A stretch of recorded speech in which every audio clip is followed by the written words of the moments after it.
Welcome back, Gunners family. Most Arsenal fans are missing this one big problem in our squad: updated. For months now, Arsenal fans have been locked in the same arguments. Some say the problem is no striker. Others point fingers at injuries. A growing number blame referees, luck, or VAR. But here is the uncomfortable truth. Most Arsenal fans are missing the real problem in our squad, and it's not as obvious as it looks. This problem doesn't show up clearly in highlight clips. It doesn't trend on Twitter after every match. And because it hides behind good possession stats and tactical discipline, many fans assume everything is fine. It is not.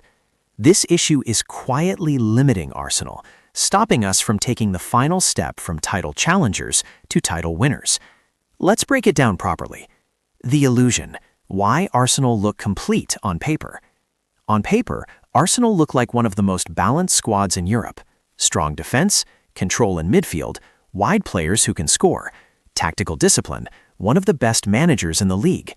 Stats will tell you Arsenal dominate possession. XG often favors us. We limit opponents' chances. So why does it still feel like something is missing in big moments? Why do games against deep blocks feel painful to watch? Why do we struggle when Plan A fails? Why does one injury suddenly change everything? Because the problem is structural, not individual. The one big problem Arsenal fans are missing: Arsenal lack elite, game-changing variety inside the squad. Not quality, not effort, not coaching. Variety. This is the key word. Arsenal have excellent players, but too many of them solve problems in the same way. What does lack of variety really mean? It means when Plan A fails, Plan B looks like Plan A with less confidence. When opponents figure us out, we struggle to shock them. When games need chaos, we stay controlled. When moments demand instinct, we overthink.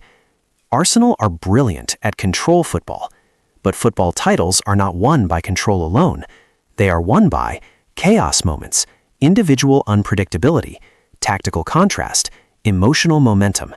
This is where Arsenal falls short. Midfield, control without chaos. Let's start in midfield. Arsenal's midfield is technically strong, disciplined, well-coached. But ask yourself this: which Arsenal midfielder scares opponents in broken play? Rice, elite ball winner, controller. Odegaard, creative, intelligent, system-based. Partey, when fit, tempo controller. All excellent profiles, but none thrive in chaos.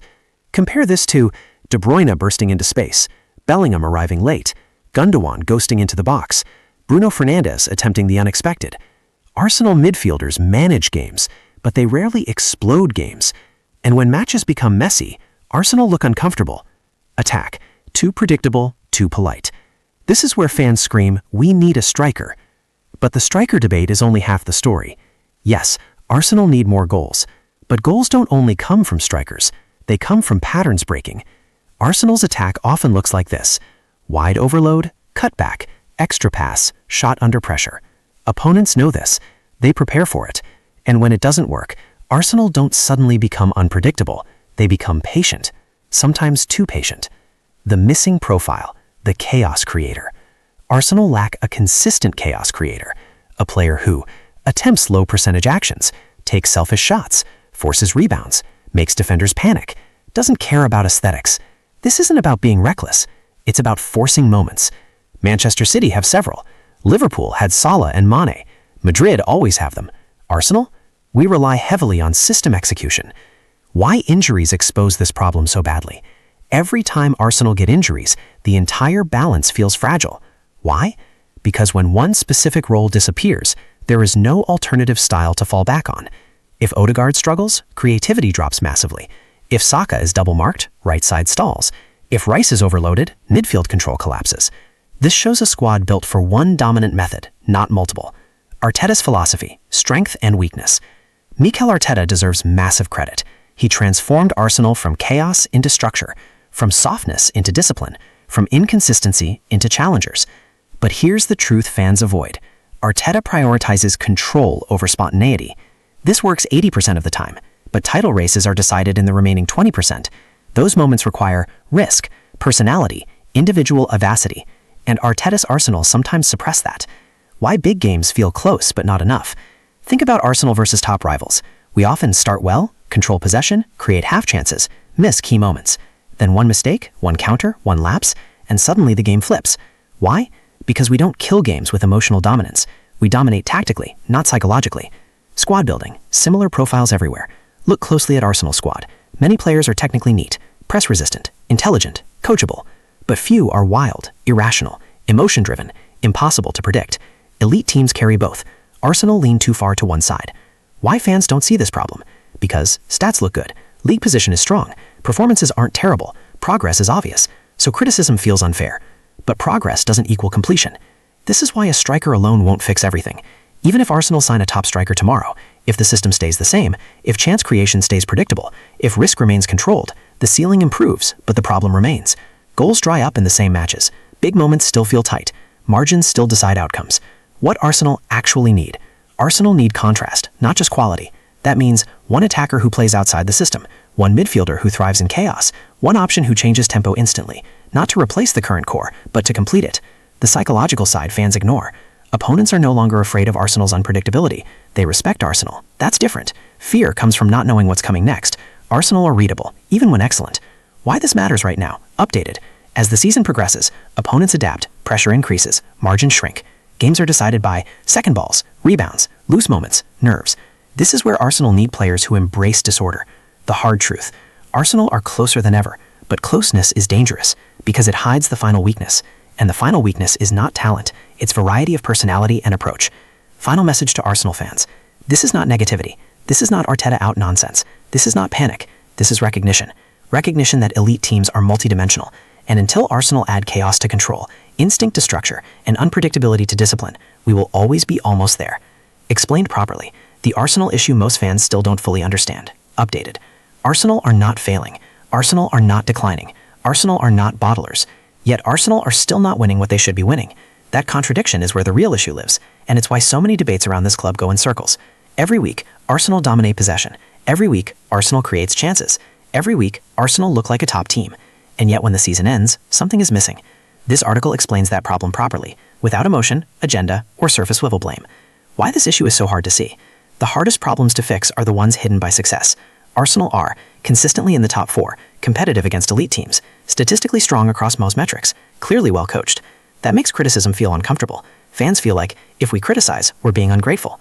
But elite football doesn't reward gratitude, it rewards clarity. And clarity shows Arsenal have a ceiling problem, not a collapse problem. The core issue explained in one sentence. Arsenal are built to control games, but not to decide games in uncontrolled moments. That is the issue. Everything else flows from it. Control versus decision-making. Modern Arsenal are masters of control. They control space, tempo, possession, defensive shape. This is Arteta's greatest achievement. But football matches are decided in moments that escape control. Deflections, loose balls, transitions, emotional surges, errors. Elite teams prepare not just to control, but to exploit disorder. Arsenal try to eliminate disorder. That difference matters. Why Arsenal look better than they feel? Watch Arsenal for 90 minutes and you'll notice clean build-up, smart rotations, defensive discipline, tactical consistency. But also, few ugly goals, few instinctive moments, few how-did-that-happen actions. Great teams make defenders uncomfortable. Arsenal often make defenders organized. The myth of the one missing player. Fans often say, we need a striker, we need depth, we need luck. These are partial truths, not explanations. No single player fixes a structural imbalance, even with a world-class striker. Chances must arrive unpredictably, space must be attacked instinctively, defenders must be forced into mistakes. Arsenal's structure reduces mistakes, including opponents. How Arsenal's strength became a limitation. Arteta rebuilt Arsenal by removing chaos, reducing risk, increasing discipline. This was necessary. But once you reach the elite level, the challenge changes. Now the task is not, how do we avoid mistakes? It becomes, how do we force opponents into mistakes? Arsenal are still playing Phase 1 football in Phase 2 competition. Midfield, intelligence without disruption. Arsenal's midfield is technically excellent. They pass well, position well, recover well, press intelligently. But they rarely break lines with unpredictability, arrive late instinctively, attempt audacious actions. This leads to stable dominance, not decisive dominance. Opponents can survive Arsenal pressure by staying compact and patient. Why low blocks hurt Arsenal so much? Low blocks don't beat Arsenal, they slow Arsenal down. And slowing Arsenal is enough, because Arsenal rely on rehearsed patterns, positional superiority, controlled circulation. Low blocks remove space and invite patience, but patience without surprise becomes predictability. The emotional tempo problem. Football has emotional tempo, not just tactical tempo. Some teams raise emotional chaos, crowd momentum, aggression, fast restarts, risk-taking. Arsenal often stay emotionally calm. That's admirable, but sometimes damaging. When games need fire, Arsenal offers structure. Why big games feel fine but not dominant. Against top teams, Arsenal often compete well, match intensity, limit chances, but rarely overwhelm, intimidate, break spirit. This is the difference between challengers and champions. Champions impose emotional destruction. The role of personality in football. Elite squads need different football personalities. Controllers, risk-takers, emotional leaders, disruptors. Arsenal are heavy on controllers, system players. They are light on irrational decision-makers, chaos merchants, instinctive match winners.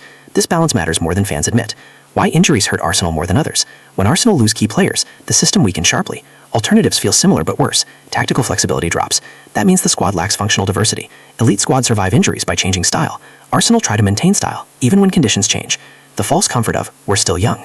Youth explains mistakes, not patterns. After multiple seasons of the same outcomes, late pressure failures, tight title margins, dropped points in similar scenarios, this is no longer youth, it's identity.